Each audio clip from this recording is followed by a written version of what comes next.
Who speaks Pete here? Yeah, we have a few people.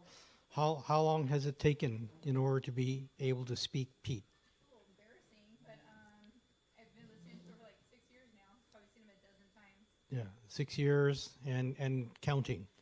Yeah. Okay, and so pretty much the same for me. Going through and meeting Pete Fortunato.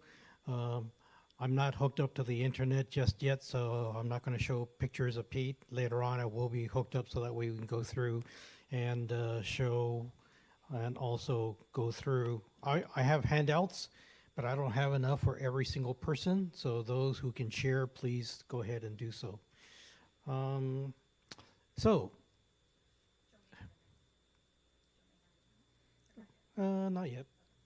So we're going to discuss what we learned from this last class. This last class is called Paper Course. It's an annual class, and this is something that many of us try to go to each year. To give you an idea of who Pete is and what he teaches at this class, if you refer to how I have posted about Pete, both on my personal Facebook as well as the group that I have, which is Nationwide Notes and Loans, I have publicly stated multiple times that Pete is arguably the most creative deal structurer in the United States. It's going to be hard to find someone who can be better than Pete, at least one that's still alive. Okay, there can be arguments made about Pete's mentors being the ones you don't want to be across the table from, and yeah, I can hardly imagine who those people might be in discussing a deal. So, what is it that we learn from Pete? When you look at his manual, it's going to be, I think, Marty brought his actual physical manual. That's the manual from the class. Okay? And Marty has made a statement in the past that Pete should really start from the back of the manual, because in 2 days, we almost never are able to go and get to everything that's in the manual. Okay? When Pete first starts off, and maybe an hour and a half later, and then he says, turn the page, page 2, you kind of wonder how much is he going to talk about. But when you first listen to him, and he's talking about how he started, how his family started, the different things, the trials, tribulations that he had, that at the age of 16, when he met his high school counselor asked him what he wanted to be, and he said, unemployed. To someone who doesn't know how Pete thinks, they can be obviously shocked. And what he meant was not because I want to be poor, but because I want to have enough income streams to where I don't have to work, trade my time for money. Sorry to interrupt your flow. I need you to stand on that side of the table. On this side of the table. So you're at the camera. Okay. Not that I need this part right now, but that's okay. Okay, so before I continue with Pete, any questions about Pete that you might be curious about?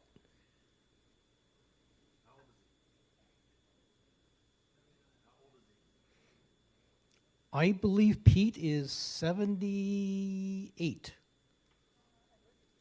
So he's about 10 years older than I am. Okay, now what many of you may not know is that he had a quadruple bypass surgery two years ago. Okay, and a little story about that part is that we knew Pete had been having some health issues. So we, as the general real estate community, we know when his beeper goes off, he needs to have juice, cookie, candy, something else. He needs to try not to speak as much as he does. And at this event, Pete will be speaking while standing the entire time. And one thing that you learn about Pete is that you go to the bathroom, you do what you need to do because you're adults. Okay? He will not necessarily stop for a break. Okay? And when he does stop for a break, of course, he will get mobbed. And so, try not to stop him while he's on his break. Otherwise, he won't be able to use the restroom. Okay, so this is how much Pete actually spends doing things.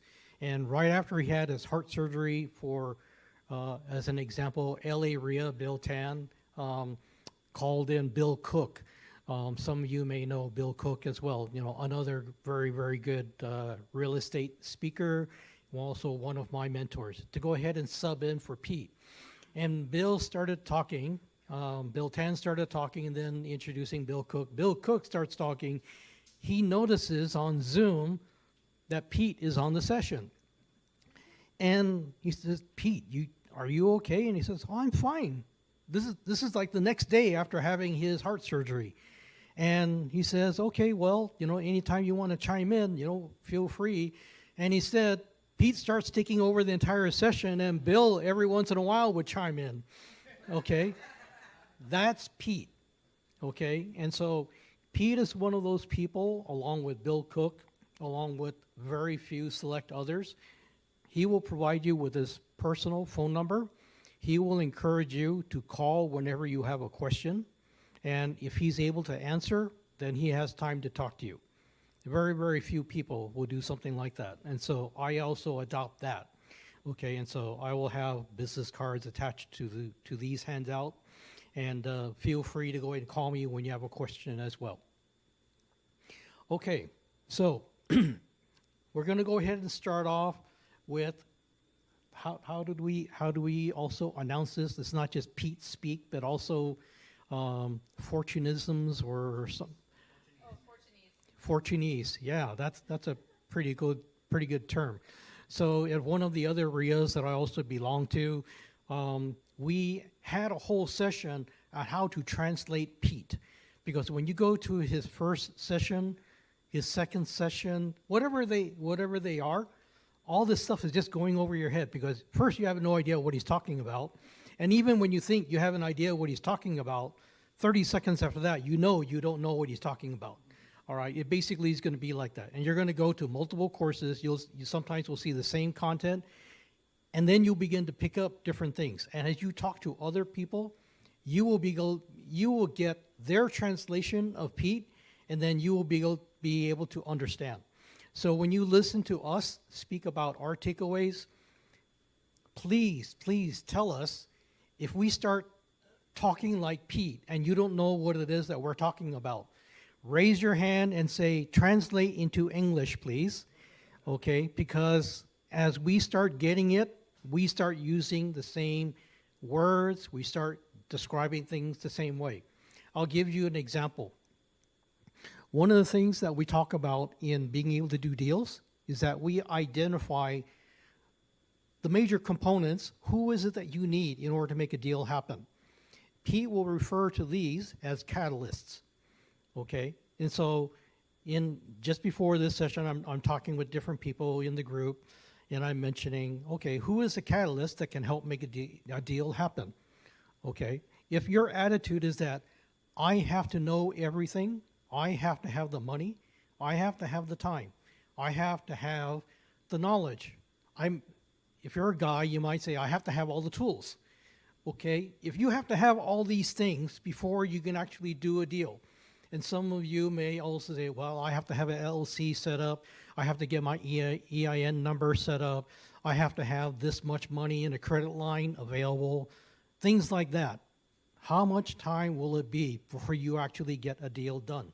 And what have you actually done in order to find a deal? And if you actually got a deal, do you know what to do with that deal that's in front of you? Right? Most of the time, we know absolutely nothing about how to make a deal work. So if you know what you don't know, or especially if you don't know what you don't know, you come to places like this. You ask people, What is it that you do? What resources do you have? Okay? Everyone that you meet is a catalyst. Someone could be a lender. Someone could be a wholesaler. Someone could be a GC or a trade, right? Someone might actually be in what it is you want to do. A fix and flipper, a property owner, basically doing that buy and hold. Okay? You find the people who have already done the things that you have done, that you want to have done, or in the direction that you want to go. You find those people. You try and partner up with those deals. Very first time, you find the people who are already doing those things, and you invite them. Hey, I have something. Would you mind taking a look at this for me? Can you help me evaluate this, if this is really a deal or not? And if that person says, yep, this has the makings of a deal, okay, this is what we are going to need. I might not have the money, but I know lenders. And you or I are not also general contractors, but we can find general contractors. You and I are not trades, right? Plumber, electrician, the do-it-yourself, you can only go so far. You do need professionals in each of the trades as well, okay? But if you don't know who they are, someone in this club will know, okay? And especially when they can give you a personal referral. This person has done one project with me. This is how their performance went. This person has done a dozen projects with me. This is how it has gone, okay? There are people who I have done business with. They're not currently working with me because they're so busy. They're working on other jobs. I can't give them enough business to always stay with me. Here are their contact information. Here are the people I would recommend for all these different things that I want to have done, okay? You change your attitude first, okay? And going to a class that Pete has, you learn quickly. It's not going to be something that you do all by yourself. You learn to go ahead and take pieces of a deal, because each piece grows into another piece, grows into another piece, grows into another piece. Every single deal, you are still getting that experience, but now you are sharing it with others. Sometimes people as green as you, sometimes people much, much more experienced with you than you, okay? Do not do these deals by yourself unless you have that experience. And even if you have that experience, yeah, maybe you shouldn't be doing these deals by yourself still. You heard how Rich talked about. We will talk about the different deals. And maybe when someone else can find a deal that you missed, did you just learn something? Yeah, you did. Okay. Someone was able to go ahead and apply their experience because something they might have learned either from experience or a class. Okay. That's why it's worthwhile to go see people like Pete whenever possible. Okay, so we are going to go ahead and relate our experiences, our takeaways from this 2-day class. And again, looking at that manual, and when you look at like the table of contents, and you kind of think, how much time did it take to go ahead and do these deals? And what did it take to go do these deals? And as Pete likes to do, he will tell a story. In that story, he will relate what the circumstances were.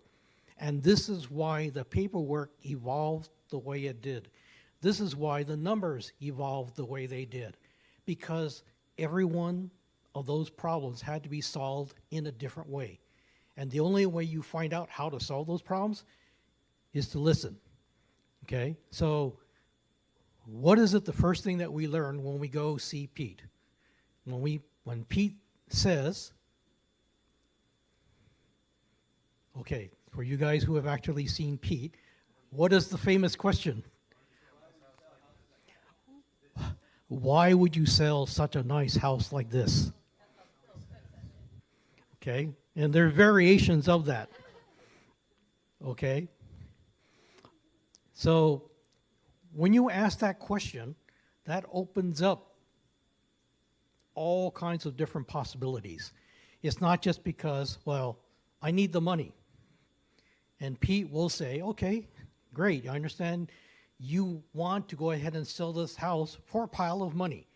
So if I come visit you next year, this pile of money will be encased in a nice plexiglass case, and there's going to be a nice light shining down on it, and we can all admire the pile of money that you got for selling this house. No, no, no. I need the money to go ahead and do other things. Oh, really? Tell me what those things might be. Well, I need to rent an apartment near where my kids are.